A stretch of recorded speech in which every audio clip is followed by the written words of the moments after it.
محترم ناظرین، السلام علیکم ورحمۃ اللہ وبرکاتہ۔ میں محمد ہاشم شاہ چشتی و قادری اپنے یوٹیوب چینل پہ آپ کو خوش آمدید کرتا ہوں۔ حدیث نمبر 3، وحی کی ابتدا، فصل وحی کا بیان۔ ہم کو یحییٰ بن بکیر نے یہ حدیث بیان کی۔ وہ کہتے ہیں کہ اس حدیث کی ہم کو لیث نے خبر دی۔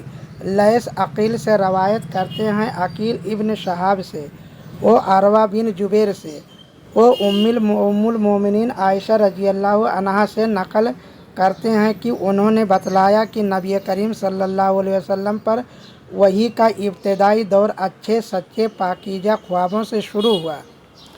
آپ صلی اللہ علیہ وسلم خواب میں جو کچھ دیکھتے وہ صبح کی روشنی کی طرح صحیح اور سچا ثابت ہوتا۔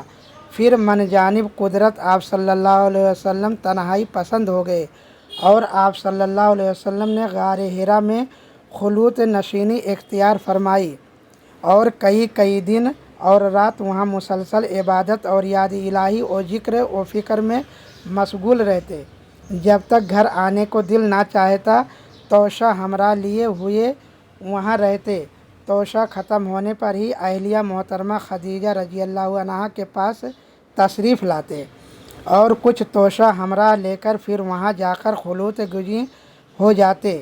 یہی طریقہ جاری رہا یہاں تک کہ آپ صلی اللہ علیہ وسلم پر حق منکشف ہو گیا اور آپ صلی اللہ علیہ وسلم غار حرا ہی میں قیام پذیر تھے کہ اچانک جبرائیل علیہ السلام آپ صلی اللہ علیہ وسلم کے پاس حاضر ہوئے اور کہنے لگے، اے محمد پڑھو۔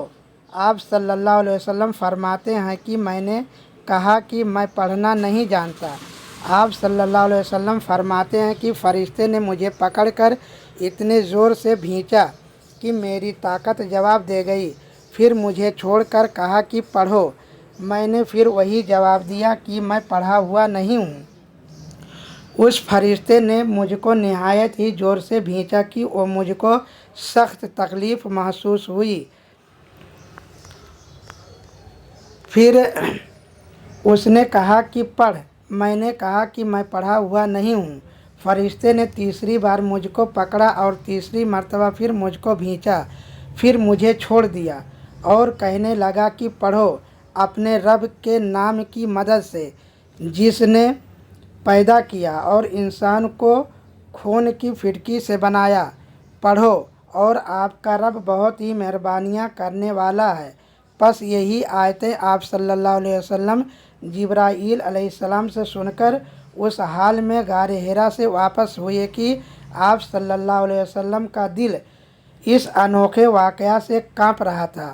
آپ صلی اللہ علیہ وسلم خدیجہ کے یہاں تشریف لائے اور فرمایا کہ مجھے کمبل اڑا دو، مجھے کمبل اڑا دو۔ لوگوں نے آپ صلی اللہ علیہ وسلم کو کمبل اڑا دیا۔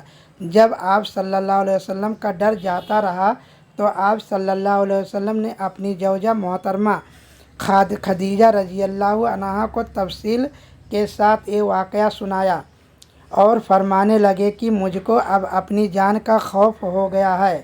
آپ صلی اللہ علیہ وسلم کی اہلیہ محترمہ خدیجہ رضی اللہ عنہا نے آپ صلی اللہ علیہ وسلم کی ڈھارس بندھائی اور کہا کہ آپ کا خیال صحیح نہیں ہے۔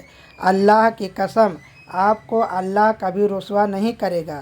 آپ تو اخلاق فاضلہ کے مالک ہیں، آپ تو کنبہ پرور ہیں، بے کسوں کا بوجھ اپنے سر پر رکھ لیتے ہیں، مفلسوں کے لیے آپ کماتے ہیں، مہمان نوازی میں آپ بے مثال ہیں اور مشکل وقت میں آپ امر حق کا ساتھ دیتے ہیں۔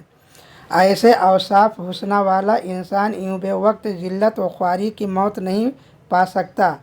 پھر مزید تسلی کے لیے خدیجہ رضی اللہ عنہا آپ صلی اللہ علیہ وسلم کو ورقہ بن نوفل کے پاس لے گئیں، جو ان کے چچا زاد بھائی تھے اور زمانہ جاہلیت میں نصرانی مذہب اختیار کر چکے تھے اور عبرانی زبان کے کاتب تھے۔ چنانچہ انجیل کو بھی حسب منشائے خداوندی عبرانی زبان میں لکھا کرتے تھے۔ انجیل سریانی زبان میں نازل ہوئی تھی، پھر اس کا ترجمہ عبرانی